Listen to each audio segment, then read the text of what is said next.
even when I was in a trap house, drugged out of my mind, I've always had this vision that like God has something for me. It's never over till you're dead. You could, man, I've been in a position where I felt like my life was over a million times. And as long as you don't give up, you can find peace anywhere. I found peace in a cell. It sounds crazy, but I've had more peace in a prison cell than sometimes out.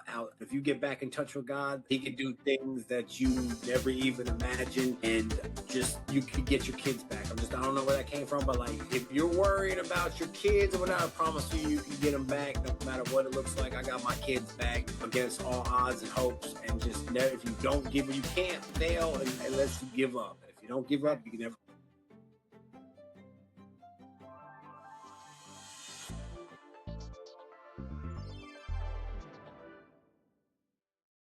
What's going on, everybody, and welcome back to the UTL Trucking Education Hub podcast. I'm your host, Tamaris Massengale. If you're new here, this is where we have real conversations with real people who are creating real opportunities in transportation industry.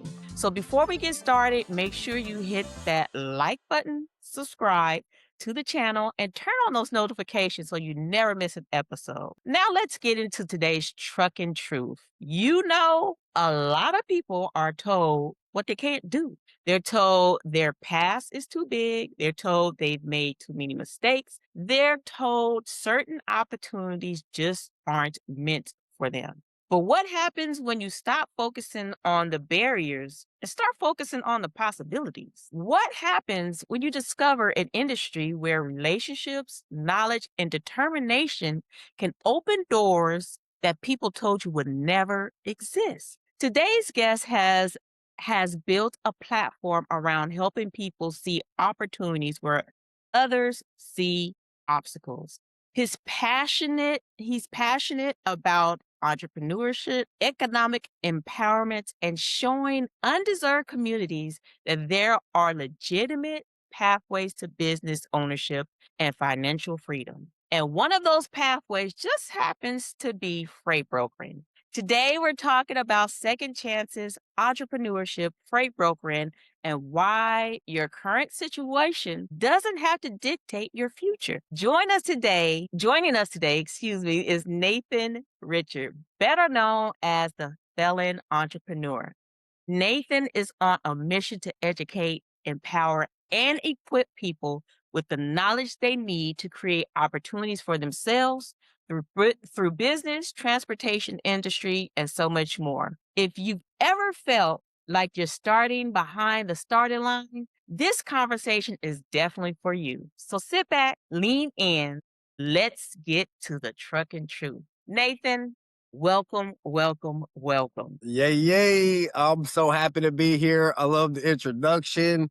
Something that stuck out to me was the second chances, like empowering people. Man, this is an amazing industry. Trucking just in general. I'm super excited to be here and that you even have me as a guest. So I'm just excited to see what happens right here and what we could do for, help some people out here, help your community out here with just showing them what we could do, what they could do themselves with freight brokering, trucking, and the whole entire industry. So I just appreciate you inviting me. Absolutely. Well, let's jump right on in. Who is Nathan Richard, and how did the Felon Entrepreneur brand begin? Well, Nathan Richard is my real name. It's my first and middle name. I don't like to really share my last name because, the bigger I get, death threats and all kinds of crazy stuff. Believe it or not, I'm just trying to help people. But Nathan Richard, that's my name. You already know. That's my name. The Felon Entrepreneur came out. I've been hustling since I was a kid. Started with one of the first things I could think of was selling Pokemon cards. So when I was in school, Wow, you took it.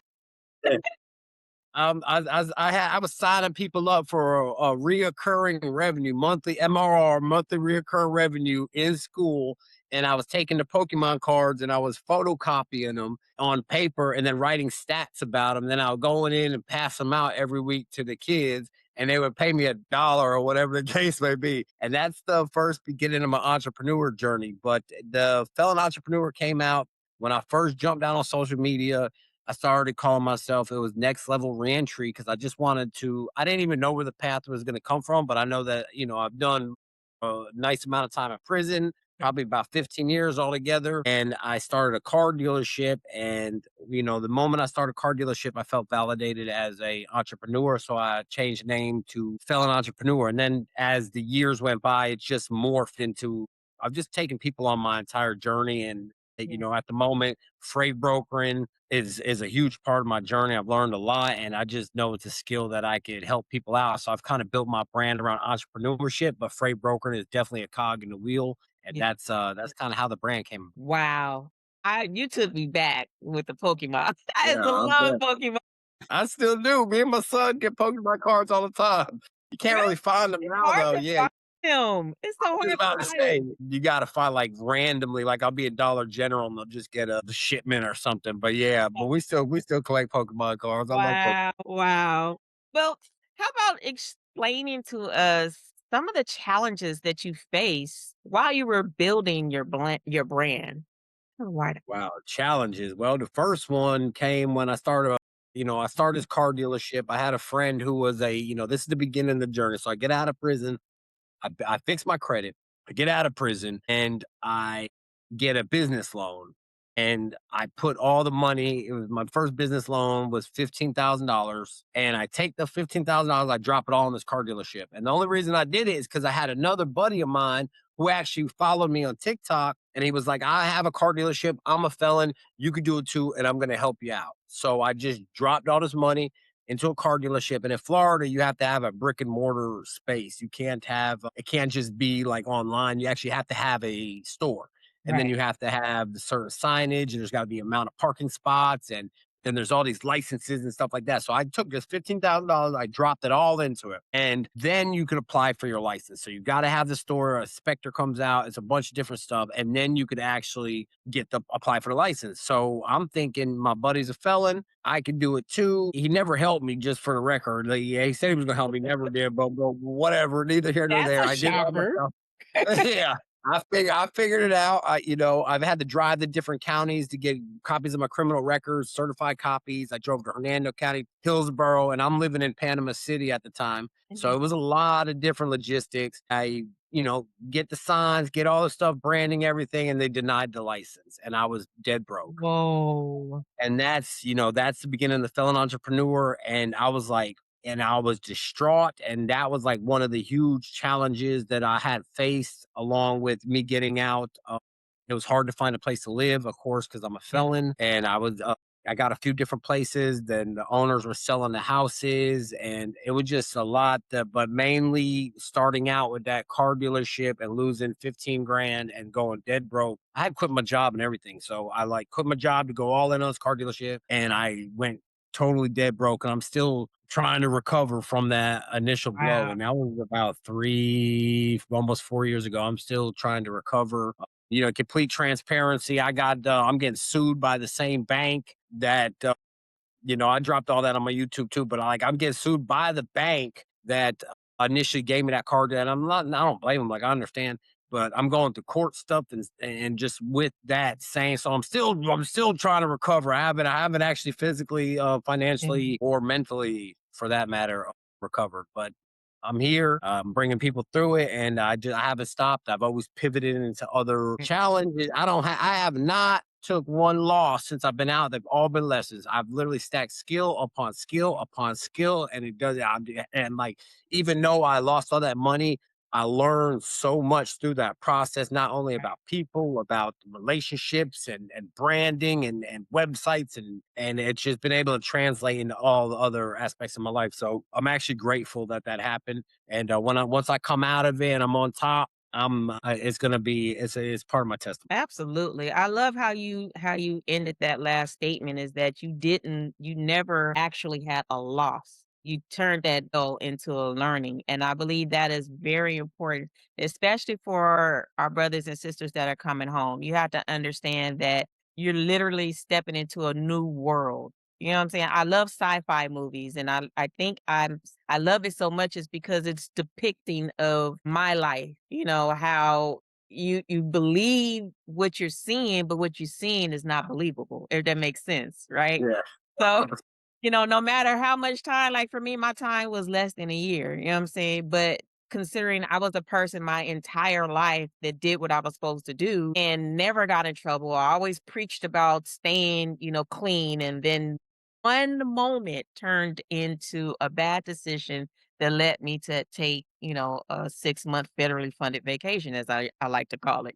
But even at that short stint of time, it was a lot of changes that were made. You know what I'm saying? So I can imagine anyone that has done a long period of time that it's challenging, especially when you're coming home and for those that my heart go out to that they don't really have the support. Everyone talks about they want to help you or they're going to help you, then you're out and then everyone goes to. You know what I'm saying? So it's challenging finding those resources that are actually, they advertise having those resources, but really when you get out and you tap into them, then, oh, they don't have any more funds or, oh, you have to jump over here and do that. So you have to have investment emotionally in yourself to just give yourself to that opportunity to fail and not let it take you all the way out. You have to understand that you're going to bump your head a couple of times, but that doesn't mean that you're a loser or that you can't do it. You just have to keep getting back up.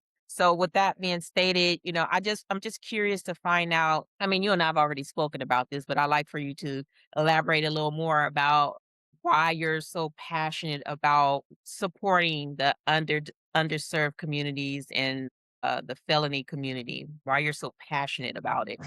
I consider myself a case study. So when I was locked up, I had I literally had these visions and I did not I wanted to get out. I didn't know anything about Instagram or anything at the time. I just knew that I wanted to document my journey from when I get out because I've had visions of just being a man of God, of success my whole life. Even when I was in a trap house, drugged out of my mind, I've always had this vision that like God has something for me and I know like success.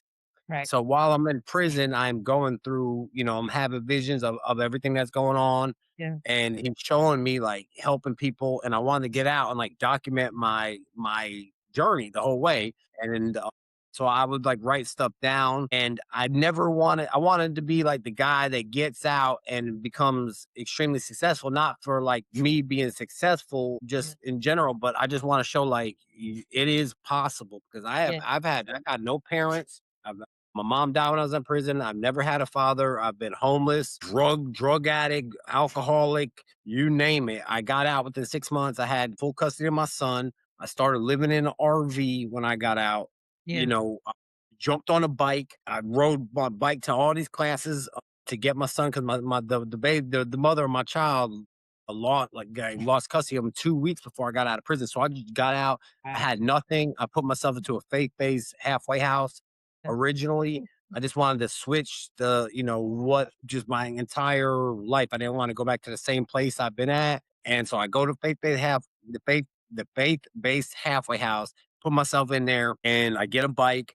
Church donates me a bike and I ride this bike to all these appointments, jobs, name it. And I wasn't documenting it at the time. Eventually I got to a spot where I started on TikTok documented it, but I've always wanted to reach back and pull people up because not only I like my social media is a ministry to me, Yes. even though it may not seem like a ministry. Like I'm not on there preaching Jesus, but I want to show people Jesus by my actions of my life rather than what I say. And that's been my whole goal. So Yeah. I try to, I do get sidetracked a lot. I put, secular music and stuff, but I know what goes like. You gotta, you gotta sometimes run the line with the social media Yeah. stuff because if you Yeah. just talk Jesus, and stuff like that, it's not gonna work. So you gotta Yeah. kind of ride Yeah. the Yeah. line. I feel you. I'm the same way. I feel Yeah, you. Yes. I yeah. And feel you. sometimes I it feel you. is kind of contradictory, but I've always kept the brand. I've never sold out, and I just want to reach back Yeah. and and give it all. I just want to reach back and help people out of that situation, and that's my ministry for Yeah. people in prison. I have a heart for them. I'm doing prison ministry out here. I was going into the prisons. I ended up getting kicked out of the prisons because I actually dropped a reel and it went viral, and they seen the reel and it was talking about some stuff in prison that I probably shouldn't have been talking about. I didn't really realize I didn't say nothing bad, Yeah. but kind of like labeled me like an enemy because I was like I'm against some of the policies there, and I was Yeah. online and I was telling people about the policy that Yeah. I was against, and they seen me as like an enemy of the prison, so they kicked me out of the prisons. But that's why I want to reach back. I want to reach back because I know if I could do it, if I could do it, you could do it, anybody can do it, and that's kind of like where I'm at. I look at myself as like a case study. Yeah. Well, man, that's powerful. That's powerful, and I, I'm so glad that you opened up the door for that conversation because I too struggle with that, and that's why my presence hasn't been so strong on social media because for a while I was struggling with like, okay, God, I know I have to do this for the quote unquote algorithm in order for it to actually be pushed out to the people that need to find me. Mhm. But then it's like, okay, that's not what I represent. You know what I'm saying? But God speaks about in his word how, you have to you have to be in this world. You know what I'm saying? He knows you Yeah, that's why the word of God said he's coming back for our hearts. You know what I'm saying? Because what in your heart is what you're gonna actually represent and what you're gonna see.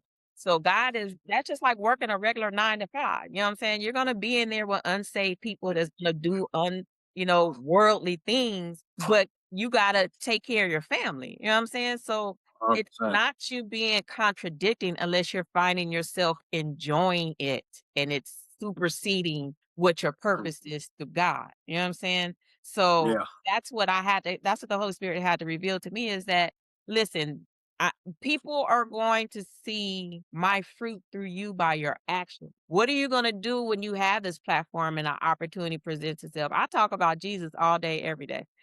Don't look at that. If you don't like it, scroll by. You know what I'm saying? Because Yeah. there's billions of people across this globe that they're looking for something. They don't know what that something is. And when they find that something, then that's when they connect. And so that's all I'm responsible for doing is representing God as much as possible. You know what I'm saying? Because I'm encased in flesh, so I'm always going to make mistakes. You know what I'm saying? But to the best of my ability. And I'm very transparent. That's why I talked about going to prison at almost 50 years old and losing everything. You know what I'm saying? Yeah. Like living on my mother's, day bed, you know what I'm saying, at 50 years old. You know what I'm saying? Like I'm very transparent. Why? Because I'm no different than the next person. The only difference is every day I choose Jesus. Every day. I could choose to keep going down this path or I could choose Jesus and I'm choosing him. So Yeah.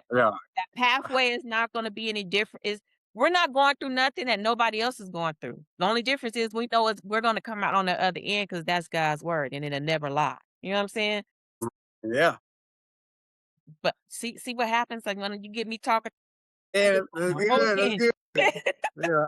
Yo, that's what man, God's been good. God, like I'm literally if God, the whole entrepreneur journey and everything, God has literally made everything connect like we were talking about before. Yeah, I couldn't even with the freight broker, there's been loads that God has literally blessed the load. Stuff happened and I made it through. Like yeah, if God wasn't in it, it doesn't matter what it is, it wouldn't have worked. And I yeah, thoroughly believe that any business that business is a spiritual game in itself. it is. It is. Mhm. It is. And you have to choose what spirit you're going to entertain because we were Yeah, I we were get yeah, designed to be led by something, you know what I'm saying? So you yeah, just gotta choose what that something's gonna be. Is it gonna be the way of the world, which leads to destruction, or is it gonna be God's way? Where at the end of the day, when your soul departs from this flesh, you know where it's going. When you're in the world, you have no idea.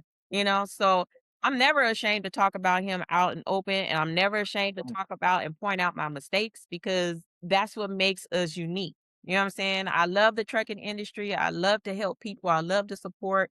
You know, my journey has been very interesting over the last 2 years, and I am finding out again, I'll be 50 in November. At 50 years old, I have lived in my own bubble, when it comes to what really takes place in this world, when it comes to relationships and friends. And when I did that short period of time, it was like a veil was removed where I really saw everyone's true purpose and meaning in my life.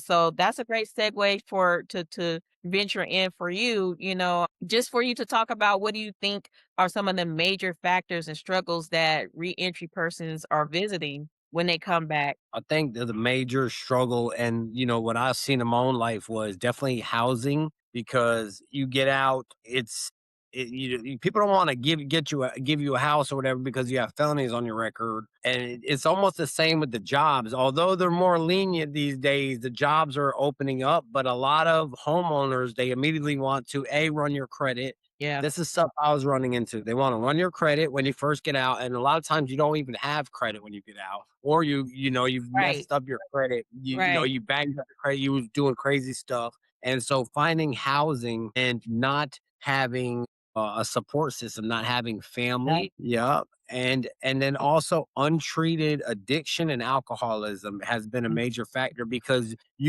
and I think that's honestly more serious than the housing and everything, although it may seem like it's not. But because when you get locked up for the most part, you're cut off. Now there's drugs and everything in prison. Don't get it twisted, but Yeah. you could almost not do them when you're in there because it's like a different environment. So you're Yeah. like, but you don't realize that you have these addictions and everything still, they're just laying dormant.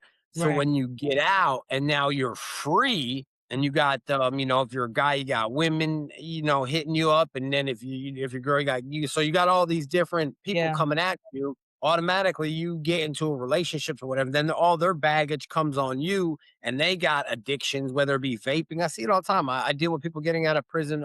My one of my best friends, he has a few transitional houses, and Yeah. it's always the same thing. The guy gets out. It's a man's, transitional house. He Yeah. gets out. He's doing good. He meets a woman. Yep. The woman does, The and life. all The life. what? Yeah, I'll tell you, hey, so it normally starts with like a vape, Yeah. right? So then they start vaping, they're doing whatever, and then the girl, hits the weed or she's got like a weed pen or Yeah. whatever. But then like secretly she's on Suboxone.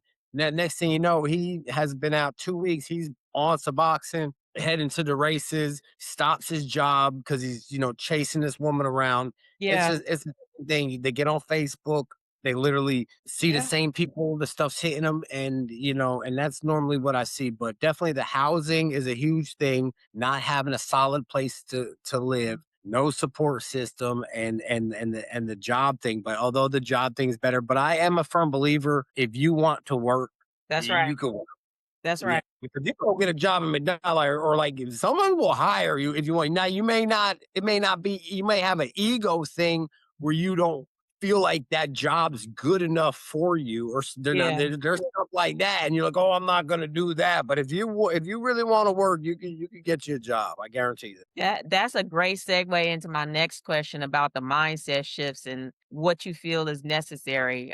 And just to jump in really quick, Yeah, that's one of the things that I experienced too. When you're supposed to be programming, but what do you do when the programming ain't programming? You know what I mean? Like they have so-called classes that you're supposed to attend, but you go in there and they just give you a pamphlet, or give you a PDF to yeah, fill out. Like, I'm struggling with addiction. A piece of paper yeah, is not gonna help me with that. You know what I'm yeah. saying? So yeah, I definitely could feel you on that one, but what are some things you think about or, mindset shift are that are necessary? It's funny you said that because like I'm actually having a mindset shift. I've had one recently, so I went through like some dark times in my life. I'm just now coming out of them financially. I left the freight brokerage where I was making, really good money at. God had told me to leave that place a long time ago. I didn't want to leave because I was scared of what was going to happen. Yeah. So I ended up quitting, but I had no money coming in other than like I was selling my freight broker course, so that kind of kept me afloat. I have Yeah. a digital course, whatever that was keeping me afloat, but I didn't have no money coming in. I was smoking the heavy weed, and then I was feeling bad because I was smoking weed, so I'm smoking more weed on top of that. And I had a brand new truck. I've had a brand new car since I've been out of prison for the most Yeah. part. I mean, there was like a time when I rode my bike and stuff like that, but I've had really nice vehicles. I've had 6 vehicles since I've been out of prison, Wow. so I couldn't afford my truck. Ended up having to give it back. Like there was a lot of different stuff, but the main mindset shift was I had to kill my ego, right? Because what I was Yeah. doing Right. is I'm putting myself way ahead of in my mind where I'm at, really where I'm at, and where in my mind I'm supposed to be at. So I'm like, I got a brand new truck that I couldn't afford, right? In the long not in the begin like in the short term, I could afford it, right? But I'm not Yeah. thinking long term, like, I'm not at a brand new truck level as bad as I want to Yeah. feel like I am, and I've worked my butt off, but I'm not at that level, right? And God had to literally like, boy, you need to kill your ego. And it's like because what the ego is killing me, right? Because the truck is like, and I'm just gonna keep reverting back to the truck, but it just because it's the easy. Yeah. There's many factors in my life with this ego crap is Yeah. threaded through, but Yeah. definitely the truck is like an easy one to pinpoint because it's not producing me any income. That's right. It's not getting me any type of women. Nobody really gives a damn that I got a truck. My payment's $1,500 a month. That's insurance and everything included. Yeah. Like everything about the truck is just horrible. Yeah. But in my ego, my pride, I want to for people to see me Yeah. as successful, right? But I'm really not even that successful yet. Like, have I worked my butt off? Yeah, of course. But am I at a spot where I can like literally afford a truck? No. Like, what the Yeah. heck, bro? I'm in an apartment. I got a nice apartment. I got my son. I take care of my son and stuff. Bills are paid, but I'm not at like a brand new truck level. Yeah. And and that was like a huge thing. It was because like it's the ego. Like when I first got out of prison, I was okay riding a bike. I got on the bike. I just did everything. It was like okay, but then somehow I lost sight of my where I really was, Yeah. and I just got on this trip. And a lot of it had to do with social media. I'm comparing myself to others, but you don't even know what that person went through, or if that's even real. Half the time, it's Right. not even real. You know what I'm saying? They're just putting their homeboy like, and not saying everybody's like that, but they rentals and stuff like that. And I'm like comparing myself to this facade of the high points of everybody's life, Yeah. not knowing where they went through, and I'm jumping ahead of where I really am. And if I were to just stay because I've spent lots of money, like just even with the car dealership, I should have done market research. I should have done a lot of different things, but the reason I started the dealership is because I in like after it's I when it was all said and done, I broke it down. Like the reason I started the dealership because I wanted people to see me as successful. Yeah. Because there was a million businesses I could have started that would have been way less money. Yeah. I wouldn't I would have never done that in a million years. Like there was no now where I'm at now with growth, I would have never done that. It's freaking Yeah. crazy. It doesn't even make sense. But it Right. was all an ego thing. I want people to see me as other. But if you just kill the ego, ride the stinking bike. If you got to ride a bike, bro, like who cares if you got to ride a beater car? As long as the sucker drives, Right. it's got cold AC. Your house doesn't gotta be nice. Like literally get to the point where you Yeah. could afford the big things instead of just jumping ahead because we wanted to jump ahead. And so, like, killing the ego is probably the biggest mindset shift I have Yeah. had in my life. And it's helped me out. It took me a long time. I've been out almost 6 years. It took me about 6 years to learn that one. Yeah. Well, man, that I'm vibing with everything that you're talking about, like, cause I feel the same way, especially when I got to a certain level, and then come back literally started from ground zero. And Yeah. oh my gosh, when I tell you the type of torment that I put on myself, you know what I'm saying, Yes. in my head, because who do I think I am anyway? You know what I'm saying? Like, Yeah. who are you, bro? Like, Yeah. I don't care if you Yeah. have a million freaking followers. Are they Yeah. following you to Jesus? Like, who are you? You know what I'm saying? Like, I got Yeah. that come to Jesus conversation with myself. Like, bro, get your own way. And when I stop putting so much focus on 'cause my whole life, I've always done what I had to do. I had my first child when I was 16, so I've been hustling since before then, but definitely after I had my kid, then 2 years later, another one came, and 4 years later, another one came, so I've always just did what I had to do instead of actually having a moment to figure out what is it I want to do and then take off from there. I've always been a person to give good advice and support and help others. And people been telling me for years, you need to do a podcast, you need to do a podcast, you need to be a speaker. I'm like, that's not my thing. So now coming back to ground zero, Yeah. Yeah. what do I have to lose? And I'm finding it's just like it's like breathing. Like it's so much easier for me to do this because it's my niche, and that's what God had to show me. Like, this is what I called you to do. Maybe not necessarily the podcast, but to talk to people and give them hope, Mm, inspire them, and bring mm, community and connect people. Like my guests have all, afterwards, we talk and I'm like, oh, I know such and such, and they can help you with that. Or, oh, I know this person. Oh, they in your same state. Let me connect you. So like I've always done that just naturally. And then now, that's why they say just find out what you love to do, what you like to do, and what's natural. The money will come later. You know what I'm saying? The money will always come, and it will come so you won't even expect it, because you're so focused on just really working in your gifts and your talents. And that's what God calls us to do, is to be a support and be a beacon of hope. And that's what you're definitely doing to your audience. And so everything that your heart's desire, because let me just throw this in. What your heart desires when you're following Christ is already what he wants you to have. That's why you're desiring it. Yeah. He already wants you to have it. He just wants you to have it the right way. You know what I'm saying? Not have to look over your shoulder and have to be stressing and make a decision with darn near $10 a gallon gas, if you're gonna feed your kid or put gas in your truck. You know what I'm saying? Like he's like, he wants you to have life and more abundantly and have it with peace. Like you should be able to have your truck, spend time with your kid, go on vacation, and not even blink an eye because you didn't even touch that bank account. All of that Hmm. out of a separate bank account.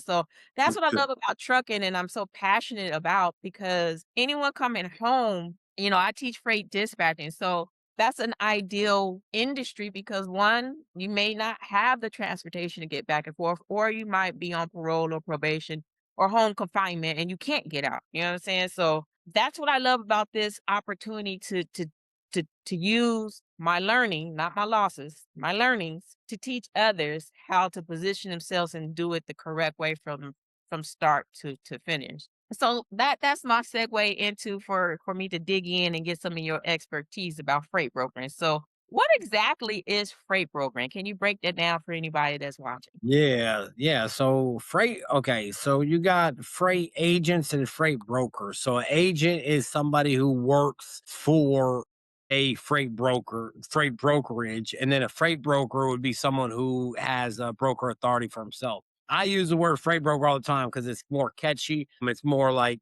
palatable for social media audiences, but the freight agent is like working for somebody's freight brokerage. But in essence, you're connecting a trucker with a shipper. Mhm. So shippers could be businesses, it could be people. People have to ship things. I ship heavy machinery, containers, things of that nature, but there's all kinds of different lanes of freight. There's food, anything that is in America or anywhere for that fact has to get there on a truck. Like it doesn't matter. It's going to be a truck is going to sell your food, Walmart, Kmart, everything is whatever they have there is shipped on a truck. And there is a broker slash brokerage in the middle of that truck and that customer. So whenever they want to ship something, got to have a truck pick it up, and then there's a middleman in the middle. And there, depending on how you work it, you could make a nice, handsome cut out of being able to. But the reason is because the trucker is not can't handle all the craziness that comes with the logistics of the load. So Yeah. if a customer wants to ship, he's customers are like they get in depth with you is probably the best word. Like, where's my stuff? What's this? What this is happening with this, and then this is the weight, and then it's really not the weight, and this is the height, and it's really not the height, and there's so Right. much going on that the trucker just needs to drive. Yeah. Okay. And it's a multifaceted thing because you got the dispatcher, what you do. So dispatcher, you're making sure the truck doesn't stop driving and picking up loads and making the trucker money. And then the trucker could just focus on driving because Right. if he's driving, he can't be on the phone with so it's like a lot of different moving pieces. But in essence, the broker is the guy in the middle that is relaying the messages, for a simpler term, from the customer to the driver and well to the dispatcher, but I mean that'd be the driver because you're part of his team. So Right. basically you got the customer, broker, dispatcher, trucker. Right. Right. So let me ask you this. Now, I know this is just this is a myth that's floating around there. I know the answer because I teach Okay. compliance, and I teach FMCSA's way. But What do you think about dispatchers that are bypassing the brokers and they're doing the connections as an independent dispatcher, not representing a carrier or owner operator, but they're representing their dispatching company and they're reaching out to the customers, whether it's a manufacturer or a shipper? What do you think about that whole process? So they don't have they're not working for a trucking company. So I mean, but they don't have like a broker authority or nothing like that. Nope. So it's kind of like double brokering. It's kind of in that like gray area. I don't know if that's even legal. I don't even know if you could do that because I know you got to have I know you have to have a broker authority. Now there's companies that are brokers and dispatchers, but they would have to like, but you would still have to have a truck because otherwise, if you're so yeah, I don't I. Yeah, it seems kind of illegal to me. I don't know if you could. I mean, you might be able to do it. Might be a gray area, but I don't. It sounds yeah, It's sounds like a gray absolutely area. illegal, and the reason why I brought that up is because you have some individuals that teach freight dispatching that you can contact the manufacturer or shippers, and you just use somebody's authority, but you're not using their No, that's authority. illegal. That's Yeah, like double brokering. Yeah, that's definitely illegal. You have to have a broker authority. You have to, and now it's not hard to get a broker authority where I'm not, it's not a license or nothing. Basically, you just got to pay some money. There's certain areas you got to do. Like anybody could get a broker authority, but no, that you can't do that. That's illegal right there. yeah, There's a lot of yeah, fraud. That's why there's so much fraud in the transport. There's so much fraud in the transport industry.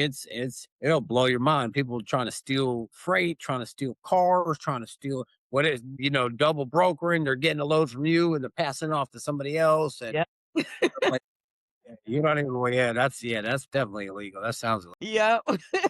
I've been wanting to get a broker someone in that field of brokering just to ask that question Oh, because so there's people out there, these gurus teaching that stuff or something, right? I bet.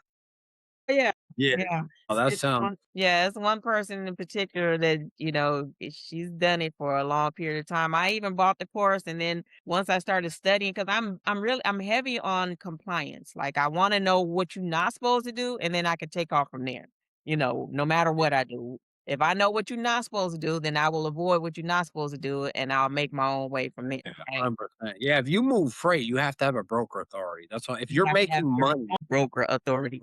Can't be yeah. using a random carrier's authority and you're not actually using them because No, that's what illegal. some of these people were doing was going on to the FMCSA Safer where you can get the Yeah, list of the new yeah. authorities and they would just get an authority. And so you're calling a shipper and you're just saying, hey, I'm calling and they ask for, your authority and you give this number, but you Oh, working with this person, right? no, So yeah, yeah. that's definitely fraud right there. Yeah, you can't. It is, but, I wanted to put that out there. If you think Yeah, you about it, can't. please go to the FMCSA, which is now as Modus. You can go to the Yeah, Modus website and you can read it for yourself and know that that is absolutely illegal. You cannot do that. yeah, you You're a can't freight do that. dispatcher, you are part of that carrier's business. So when you're calling Yes. talking to a broker or if that carrier wants you to because a carrier can call and talk to a shipper or manufacturer directly and Oh, they got they're the trucker. They don't even you don't necessarily need the broker, but the broker, if you're a driver, but the broker is mediates all the there's a especially with like heavy haul and freight, like heavy machinery, you need a broker because there's so much crap that's going on. Like stuff is like with permits, yeah, pilot cars, yeah, permit. I mean, you name it. There's like a list of all this stuff going on that it would be impossible for a driver to focus on driving and to that's why you need the broker. yeah, And of course there's scumbag brokers, but like a true broker, I like to pay my drivers and I pay them extremely well because they go above and beyond if you pay them good. So if you pay them where they're making money and they can feed their family, they're happy. So if something goes wrong, they're going to take care of it. They're like, yeah, you build a yeah, relationship where everybody's happy. Well, I don't want to try to freaking nickel and dime somebody because, right. that's when bad stuff starts happening. You nickel and dime somebody, he just wants to get it off his stinking truck. He don't care. Here, It's just bad. So yeah, yeah, no, but you definitely need brokers in a lot of aspects. Not all the time. Like if you're just like a hot shot carrier and you're carrying little stuff like that, you probably don't need a broker, but you dispatchers are mandatory because you got to have a dispatcher whether you because the dispatcher is super important because the dispatcher does not stop. He keeps the truck running. So you're negotiating on his you okay, we're going from Florida to Arizona and then from Arizona to Washington for what and you're keeping them moving. So Yeah, dispatchers are extremely vital in the industry and yeah. absolutely, absolutely. So as of say if I started my freight brokerage this month, right? Okay. How much could I say realistically within 60 to 90 days after purchasing your course, of course, because you are the plug. After purchasing your course, how much do you think I could actually make within the first 60 to 90 days? Oh, honestly, it would depend on how hard you're willing to work. You could possibly make no money if you're not willing to put in the work. You have to put in the work. So, and when I mean my work, initially you're going to have to cold call people. Yeah. You're going to have to get, I suggest free game right here. Me personally, I put in container transport. I work in small cities first. So I would go to like, for instance, Tampa. So I'd container transport of Tampa or container companies of Tampa. And I would call and, it's going to give you a list or hit chat GPT up, but give you a list of all the container companies. And then you just hit them up, hit them up. And hey, this is Nathan with X services. I have rollback and land all services available to you if you guys ever need to transport a container. If not, that's okay too. And you just keep moving like that. You will get people. You have to make it where people want, like you're actually beneficial to somebody. So you're not gonna call, you want to be beneficial. You want to actually help. If you want to help people, people feel that you want to help them. If you are willing to put in the work and cold call, depending on what your niche is, there's so many niches that it's kind of hard to, but let's say I teach people to start with containers and mobile homes because containers and mobile homes, first off, there's millions of containers. They're coming in from ports all over. Okay. Right, Containers are right. super easy to move, and you could call them, there's millions of container companies and Yeah. people need containers transported. And a lot of the companies that, for instance, they sell empty containers, but people want loaded containers moved. So they buy the container, the company will drop them off, and then they'll load them and won't have nobody to move because loaded containers are really high liability. So nobody will move loaded containers. So if you call the container companies, and I've had multiple, one of my best customers is a cold call. They move all kinds of stuff, and it's not even them that move them. It's a container company. They sell the container, and then the people will say, "Hey, I need my loaded container. I'm buying the container from you brand new." And then that company drops it off, and then the customer loads it, and then they don't have nobody to transport a loaded container. And the company that sells the container don't even want to mess with it because it's so high liability that they just give me the customer. Like, here, call Nathan. He's moved plenty of containers. Right. And you will literally find a million companies that want to transport containers. And that's the best way I say to start. Literally, you're gonna, of course, you're gonna hit spikes. You're gonna hit some our loads are gonna be more money than the other, depending on how far. But I mean, you could easily shoot. You could probably make $1,000 for every loaded container you move. Easy. That's not Yay. even $1,000. And then, but like with the mobile homes, so I teach people too how to transport mobile homes off Facebook Marketplace. People are selling mobile homes on Facebook Marketplace, and all you do is you hit them up. Hey, this is Nathan. I could transport this mobile home for you.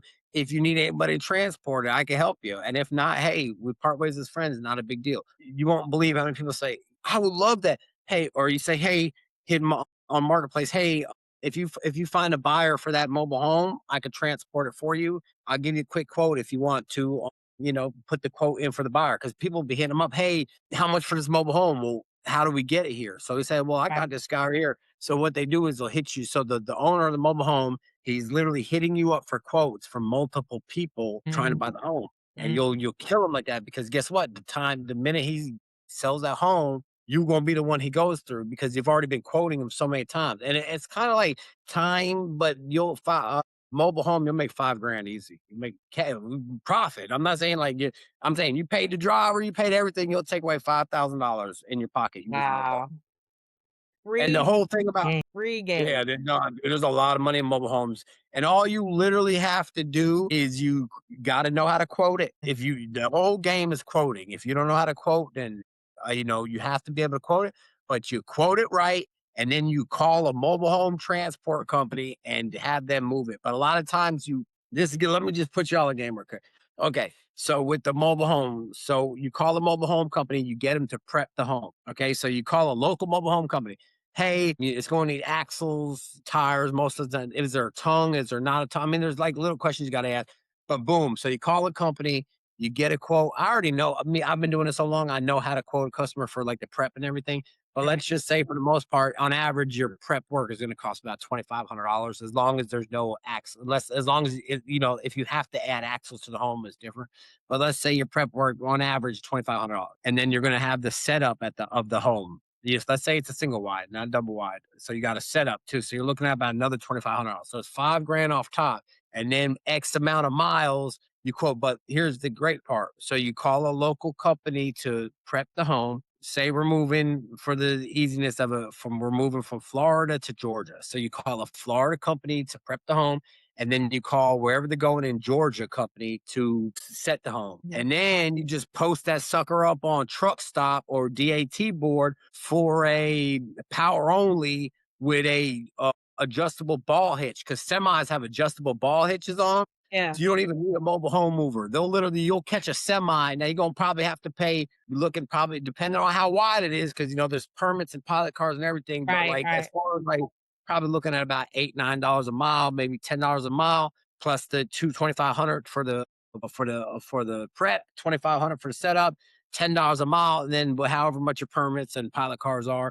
But you could literally post it on Truck Stop and somebody will pick it up, because semis can transport mobile homes off of, because people think you need a mobile home mover, which you kind of do. But these dudes have been in the game so long, they have adjustable ball hitches and they can carry a mobile home. So that's how you move mobile homes super easy. Make 5, 10. I've made $12,000 on a mobile home for. Sheesh.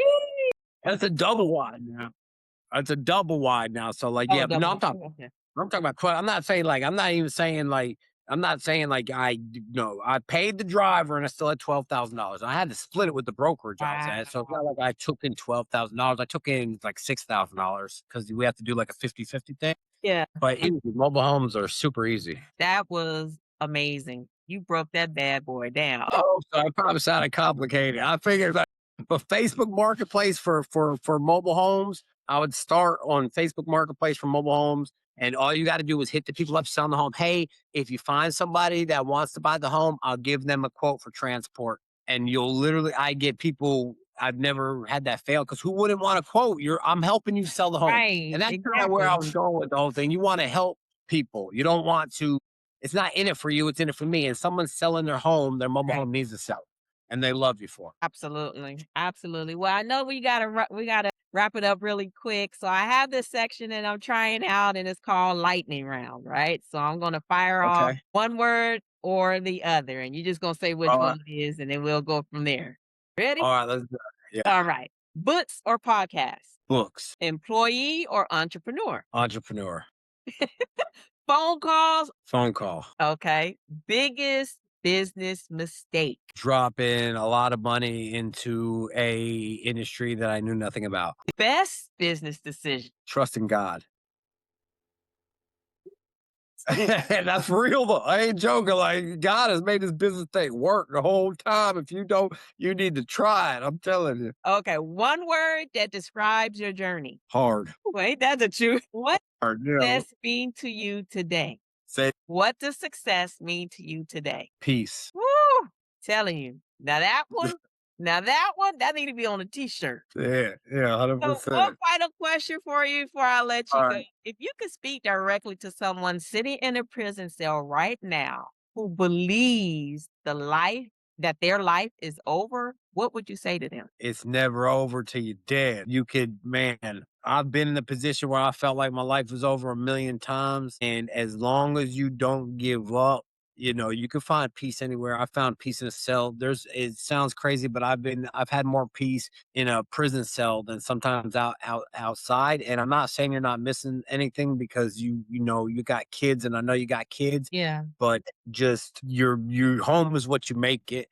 You Yeah. can literally, if you get right, with God, you're always right with God. But if you get back in touch with God, He can do things that you never even imagined. And just you could get your kids back. I don't know where that came from, but like if you're worrying about your kids or whatever, I promise you, you can get them back no matter what it looks like. I got my kids back against all odds and hopes. And just never, if you don't give, you can't fail unless you give up. And if you don't give up, you can never fail. That's right. I love it. I love it. I love it. Well, oh man, we're definitely gonna have to do a part two. Let's do it. I was gonna say to the word, let's do it again, We man. Let's know do we it gotta again. do a part 2, man. This was Let's do it. amazing. You are a wealth of knowledge. I appreciate you and being successful as a single parent, not letting the odds hold you back. You know, this is bigger than what you could ever believe because your baby is watching you. So you're Yeah. planting those seeds already. You're already showing him what it takes to be a man. Even when everyone comes against you, you know, as a man, you have to depend on the man, and he's watching that. He might not say it now, but he's seeing Yeah. it.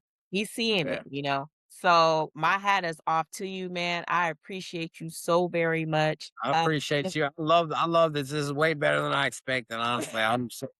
I'm so glad you reached out to me. And if you, man, you guys are watching this podcast, you need to keep watching because this Thank going to just get so better much. and better. Thank you so much. So for anyone that's interested in getting in your amazing brokerage training, or if they need to reach out to you for mentorship or, you know, just support in the space at all, how can they find you? How can they reach you? Felon Entrepreneur on all channels. Check out my YouTube for full length videos.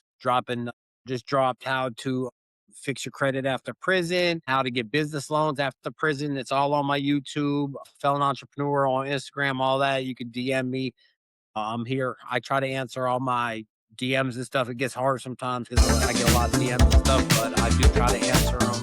And got a mentorship and all that. But if not, I just put out free knowledge anyways. I just charge just for my time. Honestly, it's pretty cheap. But I'm there on all channels and I try to answer. Man, I'm here for everybody. I just want to help everybody and share my story. Well, I appreciate you one more time for coming on. And this has been an amazing interview, Yeah. amazing episode. One more time. Thank you, Nathan, for coming on. You have been watching UTL Trucking Education Hub. If you like the content that I'm putting on here, if you enjoy our amazing guests like Nathan, then make sure you're hitting that like, that subscribe, and that you click on that notification. My final Hit thought, that like.